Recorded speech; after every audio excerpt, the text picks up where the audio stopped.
Selamat malam. Saat dunia mulai sunyi dan sebagian orang memilih untuk memejamkan mata, ada kisah-kisah yang justru terbangun. Kisah yang tidak tercatat, tidak ingin diingat, tapi pernah benar-benar terjadi. Cerita yang mungkin terdengar mustahil, sampai kamu menyadarinya. Bukan hanya kamu yang sedang mendengarkan malam ini. Dengarkan dengan lampu redup, jangan sendirian, dan pastikan pintu rumahmu sudah terkunci. Tempat di mana kisah nyata yang terpendam akhirnya berani bersuara. Ini bukan cerita karangan. Ini pengalaman nyata. Dikirim oleh mereka yang pernah melihat, mendengar, dan tak pernah benar-benar sendiri lagi. Dengarkan baik-baik.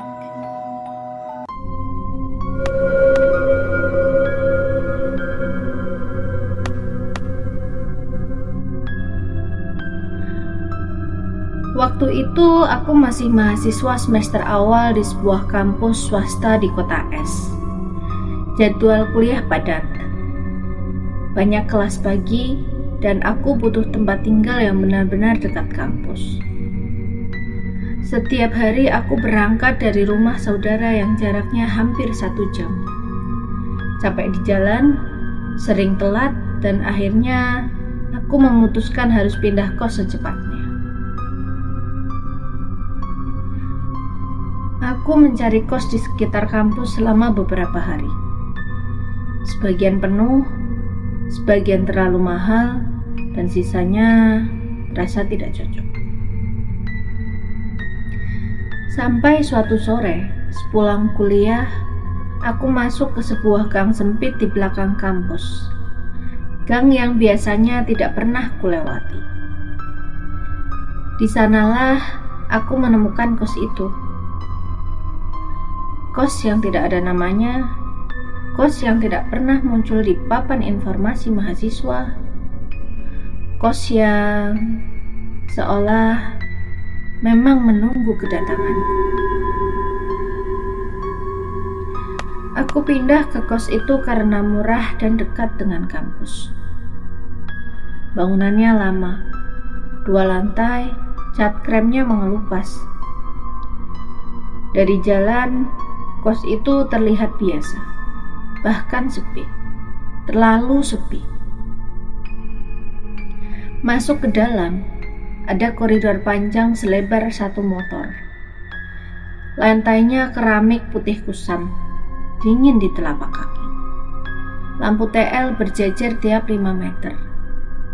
Tapi 2 di antaranya mati, menyisakan bayangan panjang yang tidak rata di dinding. Kamarku nomor 12. Posisinya paling ujung, tepat sebelum pintu darurat yang tidak pernah dibuka. Di depan kamarku ada kamar mandi bersama. Pintu aluminiumnya penyok, gagangnya longgar. Dari dalamnya selalu tercium bau lembab bercampur karbol. Bau yang tidak pernah benar-benar hilang. Malam pertama, aku tidur biasa saja. Malam kedua, aku terbangun setengah 3. Bukan karena mimpi, tapi karena suara langkah kaki di koridor. Bunyi sendal karet diseret pelan. Berhenti tepat di depan kamarku. Aku menahan nafas. Lalu terdengar air mengalir dari kamar mandi. Keran dibuka setengah. Suaranya bergetar karena tekanan air tua. Aku pikir penghuni lain. Masalahnya, kos ini hampir kosong. Dari 14 kamar, yang terisi hanya aku dan satu orang di lantai bawah. Aku menunggu. Air berhenti. Ada ketukan pelan di pintu kamarku. 1 kali. Aku tidak menjawab. Ketukan kedua datang. Lebih pelan. Lebih dekat ke daun pintu. Seperti ujung jari menyentuh kayu. Aku menoleh ke arah celah bawah pintu. Tidak ada bayangan kaki. Pagi harinya, aku tanya ibu kos. Dia bilang semalam tidak ada siapa-siapa yang ke lantai 2. Malam ketiga, kejadian itu terulang. Jam yang sama, langkah yang sama. Kali ini, aku mengintip lewat lubang ventilasi kecil di atas pintu. Koridor kosong. Lampu yang mati tetap mati. Lampu yang hidup berkedip pelan. Tiba-tiba, pintu kamar mandi terbuka sendiri. Dari dalam keluar bau anyir tipis. Bukan bau karbol, lebih hangat, lebih berat. Aku mendengar nafas, bukan dari luar, tapi dari balik pintu kamarku sendiri. Seolah ada seseorang berdiri sangat dekat, di sisi luar, menempelkan wajahnya ke daun pintu. Aku mundur selangkah.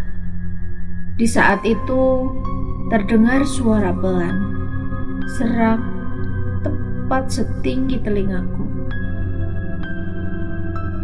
Kamar ujung selalu ada isinya. Aku tidak tidur malam itu. Paginya, aku pindahkan barang. Saat mengeluarkan kasur, aku melihat sesuatu di bagian bawah dinding. Bekas noda hitam memanjang, seperti air yang merembes lama dari arah kamar mandi ke kamarku. Aku tanya ibu kos lagi. Kali ini dia diam lama, lalu berkata pelan, "Dulu kamar ujung itu ditempati anak perempuan. Ditemukan bundir di kamar mandi tengah malam." Aku pindah hari itu juga. Tidak ada niat kembali. Tidak ada yang tertinggal. Tapi sampai sekarang, di malam-malam tertentu, saat rumah benar-benar sunyi, aku masih mendengar suara sendal karet diseret pelan di lantai. Suara itu berhenti tepat di depan pintu. Dan setiap kali itu terjadi, aku selalu teringat satu hal. Aku sudah tidak tinggal di sana.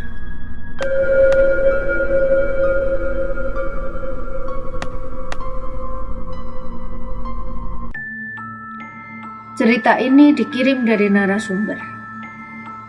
Kalau kamu pernah mengalami kejadian yang sampai sekarang masih membuatmu terbangun di malam hari, jangan simpan sendiri. Kirimkan ceritamu kepada kami. Kami akan membacanya. Malam semakin larut, dan cerita kita berhenti di sini. Tapi ingat, tidak semua kisah berakhir ketika suara ini menghilang. Ada yang memilih untuk tinggal, menunggu sampai kamu lengah. Jika malam ini kamu mendengar suara aneh, langkah kaki di belakangmu, atau pintu yang tiba-tiba berderit, jangan langsung menoleh. Bisa jadi bukan siapa-siapa. Aku pamit.